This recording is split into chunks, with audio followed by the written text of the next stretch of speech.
Recently, I was bored while being home alone, and after unsuccessfully trying to become one with Mother Nature, I started to kill time by browsing online, trying to find obscure games to read about. Eventually, I stumbled across this website, Bootleg Games Wiki. This amazing website contains lots of information about various bootleg games that have been released for a variety of platforms. After going down the bootleg video game rabbit hole, I stumbled across a tag that contained information on bootleg fighting games, and I knew that this would be a golden video idea, so I dug even deeper. I won't spoil anything so far, but I'm going to be covering 4 of some of the most scuffed and downright demented fighting games I've ever seen in my life. I went from being completely bored to dying from laughter like that one Turkish guy once I saw these games, so I wanted to share my findings with you all. I've had to download various emulators and even censor footage for the first time in one of my videos because I don't want this video to get age restricted. Seriously, there is some crude and revealing imagery in this video, so if that intrigues you, please stick around for the madness that follows. Alright, enough teasing, let's get into our very first game. First up on the chopping block for today is Street Fighter 4. No, not the iconic fighting game from 2008 made by Capcom, but the 1993 Famicom title of the same name.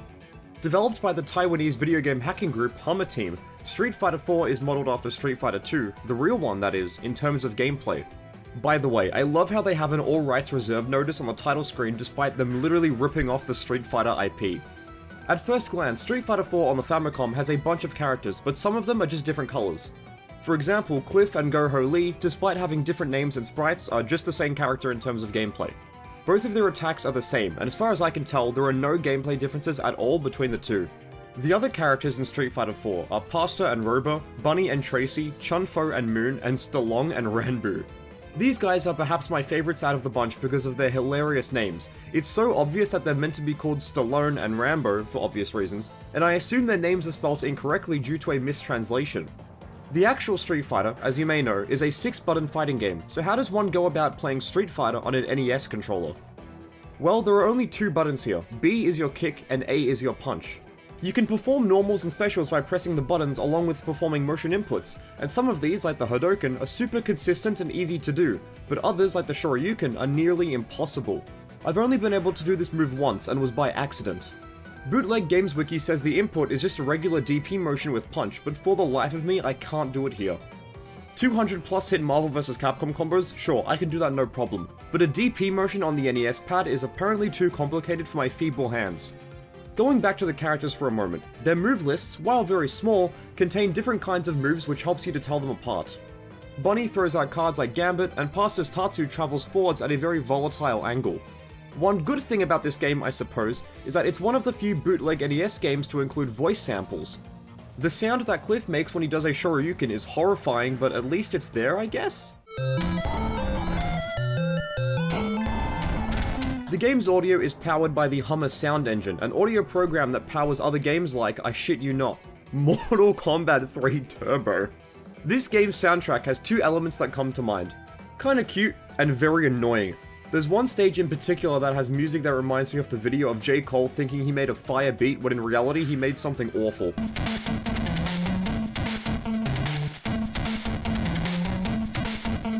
Street Fighter 4 Famicom also has 2 modes, single player and multiplayer. The former is an arcade run that involves you fighting a bunch of AI opponents, and the latter is a standard multiplayer mode.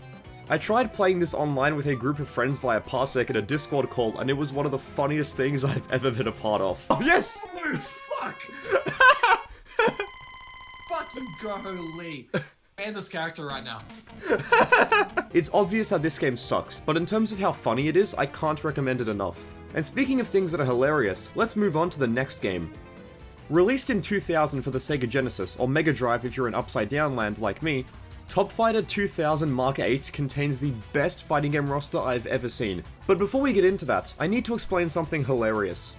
Due to this game being a bootleg from a non-English speaking country, this game was also made in Taiwan, it goes without saying that mistranslations can and will happen when attempting to write the game's name on promotional material. Even though you can read the game's name on the title screen clear as day, there do exist copies of the game that have the title Mortal Kombat 8. Now that this is out of the way, let's explore this game's amazing storyline. Just to clarify, I promise you from the bottom of my heart that I am not making this up. This is genuinely the story of the game. One day in Southtown, Geese Howard hosts a fighting tournament called the Top Fighter 2000, and he manages to convince the real-world sports broadcasting company ESPN to officially sponsor the event.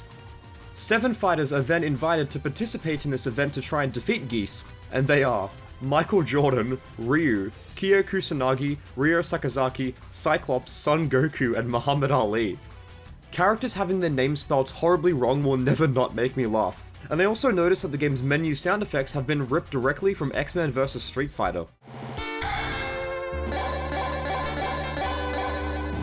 Top Fighter 2000, like Street Fighter 4, is also a 2-button fighting game, but I don't understand why this is the case. Street Fighter 4 uses 2 buttons because the NES controller only had, 2 buttons, but the Genesis controller has 3 of them, so the A button just goes unused for some reason. When I first played this game, I chose Ryu, but for the life of me, I couldn't get any special moves out. Bootleg Games Wiki says that each character has special and super moves, but I can't figure out any of the inputs. I'm trying quarter circles, half circles, 360 motions, DP motions, etc., but nothing works. There's also a really big bug in the game where if you hold forward and try to punch, nothing happens. Your character just stops moving and your controls lock up. This makes playing the game super tedious as you can't even walk forward and punch. Top Fighter 2000 also has some of the worst and just broken hit detection I've ever seen in a fighting game, as fireballs that aren't even near you will still somehow make contact and place you into a hard knockdown. Believe me when I say this, but I tried hard to figure out how to play this game properly. I couldn't find any command lists for this game online, and not even characters like Cyclops or Muhammad Ali have moves that are easy to perform. I quite literally have no idea how to play this game at all, but in terms of how funny it is, dude, it's elite. Not many fighting games, bootleg or otherwise, give you the opportunity to fight Ryu as Michael Jordan. Muhammad Ali, yeah, I can understand, boxing is a combat sport after all, but basketball? I'm not an NBA expert by any means. The closest I've gotten to watching a real game of basketball is binge watching Space Jam as a kid, but I'm pretty sure that if you throw hands during a real NBA game, you may be penalized for it. Also, I found a picture online of what it looks like when you finish the arcade mode, and I honestly believe that this high art should be kept inside of a high prestige art museum. Our second last game is called Queen Fighter 2000, and weirdly enough, this game is an exclusive for the Game Boy Color. Developed by Vast Fame, yet another Taiwanese group, Queen Fighter 2000 is an all-female fighter, so it's kind of like SNK Heroines. As I can't read what I assume is Taiwanese here, I have no way of understanding what any of this text means, but I somehow managed to make it onto the character select screen. There are 16 characters in the game, and they're all based on pre-existing fighting game characters. Bootleg Games Wiki luckily tells us about every character, so I was able to learn that Yuki is meant to be Mai, Sio is meant to be Sakura, Dina is meant to be Morrigan, etc. While I do really like the cute art style and the soundtrack, the biggest thing holding this game back is the input lag. Remember how one of the reasons that Street Fighter V got trashed on release was because of the 8 frames of input delay? This game feels 10 times worse. Whole seconds can pass by between you pressing a button and your attack appearing on screen, so playing this game feels like you're fighting underwater on a 1-bar Wi-Fi connection in Tekken 5 online. It's a shame, because this game apparently has multiplayer connectivity between 2 Game Boy Colors, as well as a team battle mode, but with this much input delay, there's not much point in testing these out. The art style, while ripped from SNK's official fighting games on the Neo Geo Pocket Color, is something that I really enjoy, and the chibi art reminds me a lot of Super Gem Fighter. Queen Fighter 2000 also gives lots of moves to its characters, and the move lists on Bootleg Games Wiki are quite extensive. Hell, the game even has supers, which is pretty cool for a Game Boy Color fighting game. What's also funny about this game is that if you press the select button 20 times on the Vast Fame screen, and then you press start while hovering over Mia, you can actually play as Orochi Iori. However, because Orochi Iori doesn't have a win portrait, the game will crash when it tries to load it in. This means that there's a hidden character in the game unlocked via a cheat code that will crash your Game Boy Color if you manage to win with them. This easily could have been the best game of the bunch, but the aforementioned input delay is simply too much for me to handle. I understand that this is a bootleg game and that it was developed by what I assume was a small team of hackers, but it's borderline unplayable due to the delay, and it makes me sad, because I just wanted to beat arcade mode with the best Morrigan ripoff who ever lived. Speaking of girl fighting games, let's move on to the infamous final game. Okay, I'm sure you know about this game. It's a meme within the fighting game community, and if you know even a little bit about bootleg fighting games, then you would have heard about this game before. Street Fighter 2 is an NSFW fighting game that will most likely get this video age restricted, and when I mentioned censorship during the beginning of this video, this is why I mentioned it. Believe it or not, but I've never played this game before, so jumping into it for the first time ever was wild. Unlike most other bootleg fighting games, Street Fighter 2 has a surprising amount of complexity underneath its crude appearance. It's not the most advanced fighting game in the world, but there's more to it than meets the eye. This game has 6 characters with varied animations and attacks, and I personally was a fan of Yuki, mainly because she looks like Blaze from Streets of Rage on the character select screen. Characters not only have multiple special moves, but they also have things like infinite combos too.